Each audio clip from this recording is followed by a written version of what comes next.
Бүгүн 21 сентябрь саат 9:00 карата алынган маалыматка караганда 20 сентябрдан 21 сентябрга караган түн тынч өттү, атышуу болгон жок.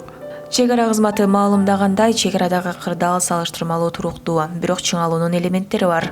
Учурда Ош облусунун Чоң Ала районундагы жана Баткен облусундагы чек ара тилкелери тыкыр көзөмөлдөнүүдө. Ошол эле учурда жарылбай калган миналардан, оок дарылардан жана башка жардыргыч заттардан тазалоо жана зыянсыздандыруу иштери жүрүп жатат. Чек ара кызматынын өздүк курамы абалды турукташтыруу үчүн атайын иштерди жүргүзүүдө. Кыргыз-тажик чек арасынын бардык периметри күчөтүлгөн режимде кайтарылууда. Кыргыз-тажик чек арасындагы соңку куралдуу кагылышта Кыргызстан бери дегенде 59 жаранынан айрылды. Алардын 40-ы аскер кызматкер экени айтылды. Жаракат алгандардын расмий эсеби 198 адам. Чек арадагы кыргыз айылдарынан коопсуз жайларга убактылуу көчүрүлгөндөр 140 миңден ашты.